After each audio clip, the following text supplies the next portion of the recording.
dating Pangulong Rodrigo Duterte laban kay House Speaker Martin Romualdez. Narito ang balita ni Troy Gomez.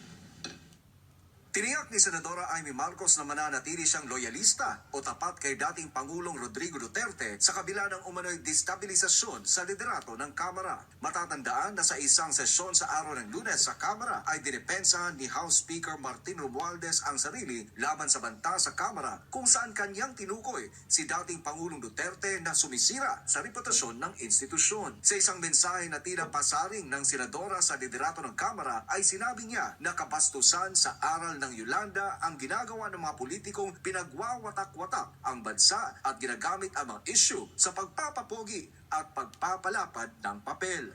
Kabastusan sa aral ng Yolanda ang pinagkakaabalahan ng mga politikong ginugutay-gutay ang bansa at ginagamit sa pagpapapogi at pagpapalapad ng papel. Ang aral na itinuro sa atin ng Yolanda, eksaktong 10 taon na nakalipas sa araw na ito na aking ginugulita, na walang delubyo ang kanyang lumunod sa lakas Pilipinong mulat at gising. Ayon kay Senadora Amy Marcos na kung tumalikod ang Kamara sa kadalang dating mainit na suporta kay Duterte ay hinding-hindi niya ito gagawin. Paliwanag niya na isa rin siyang loyalista gaya ng kanyang ama na si dating Pangulong Ferdinand Edredin Marcos Sr. na mananatiling tapat at maninindigan para sa mga tunay na kaibigan. Doon, tinanong siya na kaya ba niyang pahintulutan ng paglilibing dahil kaibigan lamang ako. Ang sagot niya noon ay sagot ko ngayon. Hindi lang dahil kaibigan ko si PRRD. Kaibigan ko talaga siya. Higit lalo si Inday Sara. Mga kaibigan ko sa pagpapaunlad ng bayan, pagpapanatili ng kapayapaan at katahimikan at pakikipaglaban kontra sa puwersa ng kasamang naglalaganap na katiwalian, gutom at katraydoran. Sinabi ng senadora na walang makakapigil sa kanya para mag-ingay laban sa pagtataksil at pambabastos sa taong nagbigay galang sa kanyang ama noong pinahintulutan ng dating presidente na mahimlay sa libingan ng mga bayani ang kanyang ama. Inuulit ko, noong 2015, ako ang una at kaisa-isang gobernador na nagdeklara ng suporta para kay Presidente Duterte. At kahit ako ang nag-iisang matitira, maninindigan ako para sa kanya. Dagdag rin ng mambabatas na kaya may loyalista ang mga Marcos ay dahil tapat sila sa mga kaibigan sa paninindigan at higit sa lahat ay pinakaloyalista sila sa kapakanan ng bayan. Para sa Diyos at Pilipinas kung mahal, Troy Gomez nag-uulat, SMNI News. Yun, maganda po yung ulat na nanggaling sa Senate at inihayag ng ating kasamang si Brother Troy kung saan po pinapasalamatan ng mamamayang Pilipino ang pagtindig ni Senator Amy Marcos para po sa maliwanag na kanyang pagsuporta kay former President Rodrigo Duterte. Tatlong bagay nakuha namin doon dito kagad, Ma'am Lori. Number 1, kinilala niya ang mabuting pamamahala ni Pangulong Duterte. Sabi niya, kasama namin siya at kinikilala namin ang kanyang pamumuno na labanan ng katiwalian, kasamaan at lahat ng mga puwersang naglilipol ng ating mamamayan at ng ating lipunan. Which includes, of course, the CPP, NPA, the drug lords, the drug syndicate, the criminal syndicate. Klaro yun. Kinilala yan ni Senator Amy Marcos. Number 2, sabi niya, sino ba naman kami para hindi kilalanin ng mga Marcos ang aming pagpapasalamat para sa pagpapalibing ng aming ama kay Apo Lakay, Ferdinand Marcos Sr. sa libingan ng mga bayani because by operations of law and by the decision of a very strong presidential decision na ipinatupad ni Pangulong Duterte after more than 40 years na nagdidebate yan kung ililibing si Marcos o hindi sa libingan ng mga bayani na ipalibing sa libingan ng mga bayani. And kinilala niya ito. And I hope, similarly, that kind of appreciation and gratitude ng pamilya na ito may be heard also someday from the current president. Mas maganda rin manggaling kay President Bongbong Marcos Jr. whom the President Rodrigo Duterte refers to na sabi niya, maayos naman ang kanyang pamamahala. Hindi siya tiwali at nakita natin na sincero siya na i-build ang ating bansa tuloy-tuloy. So coming from the former President Duterte, no point na i-disunite sila o pagbanggain sila ng sino mang mga ambitious politicians. At ang pangatlo po na nakita natin doon, sinabi niya, huwag gamitin ang pamumulitika sa isang araw na napaka-importanting gunitain natin ang kalunos-lunos na sinapit ng ating bansa at mga kababayan natin, the Yolanda Typhoon Tragedy, na nagwasak ng mahigit kumulang 8,000 buhay o mahigit pa at mga ari-arian na unparalleled na destruction ng isang natural calamity noong 2013. At kahapon po ay nag-timing doon sa araw na yon ang panawagan ng mga pagbabanggaan ng political maneuvers from the House of Representatives. So, tinukoy niya mismo ang ganitong kalagayan. And I think, Ma'am Lorraine, Ms. Ina, and Brother Franco, it is also proper para sa amin dito sa Laban Kasamang Bayan na i-recognize ang ganong pagkilala ni Senator Amy Marcos kung bakit nagsasalita si former President Rodrigo Duterte, including ang kanyang pagsabi na Sara Duterte is a serious and sincere friend para sa akin. Personal friend at the same time kasama sa politika sa pamamahala ng ating bayan. You know, Eric, Franco and Ina, no, mga kababayan, pinapanood ko kasi yung clip ngayon. No? Parang, you know what President Duterte gave to the Marcos family? The dignity and the respect, no, na ang kanilang patriarch ay na talagang highly vilified and demonized by sila Franz Castro, ay binigyan niya ng dignified burial finally. No, so yung nakakatawa dito, no, really what I find funny about all of this is how I remember, no, kasi at that time pa ako agitated pa ako, radicalized pa ako noon.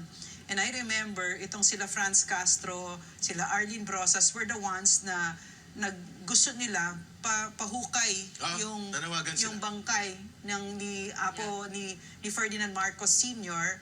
at wag payagan, no. And then now 10 years after, his own family is colluding with the very ones who for how many decades ay sinira ang pangalan nila at ngayon kinakaaway nila itong nagbigay ng dignidad sa kanila. Because I remember that day very very well, no. Galit na galit ako diyan. I thought I was going to die kasi nga radicalized ako noon eh. But that was also the time that I woke up because I trusted President Duterte. No, and then I realized, hindi naman pala ako namatay. Okay naman pala. And then that was the start, no? That was the start when I could start being a little bit more, a little bit kinder to the Marcoses, the way I would look at them, na natanggal na yung puot sa puso ko.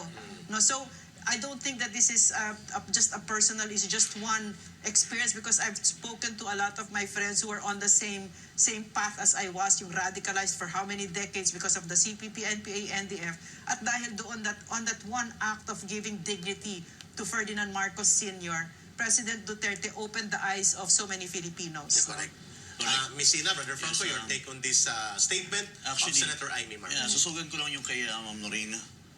Isa sa mga bagay talaga na binigyan linaw ang napakalabong history patungkol sa mga Marcos kung bakit tayo nagalit. Ako nalinawan ako nung kapanahunan din talaga ng ating nakaraang Pangulong Duterte. Yung panlilin lang sa atin ng Communist Party of the Philippines ng Makabayan Bloc. Yung paglilin lang sa atin gamit ang mga media. Yan yung isa sa mga bagay na talaga naman ang mga tao, ang mga Pilipino nabubuhay sa kasinungalingan dahil sa ginawa ng CPP, NPA, NDF. Even before PRRD, ang tingin namin sa mga Marcoses is really masamang tao, masamang pamilya, especially yung ginawa sa Plaza Miranda, pambobomba, pumatay kay Ninoy. Yung martial law declaration. Yes, exactly. Yung mga yun, Eric, yun na nakatanim sa aming isipan dahil sa pag-i-infiltrate ng CPP, NPA, NDF. Ilang milyong Pilipino ang naloko ng CPP, NPA, NDF. Pero binigyan linaw ito, isa ako sa mga taong naliwanagan noong maupo na ang ating Pangulo. Ito'y binigyan linaw kasi ito sa tulong ng National Task Force and Local Communist Armed Conflict. Tama. Na tulong ng mga former rebels na kung saan dito bumulusok sa administrasyon ng Duterte.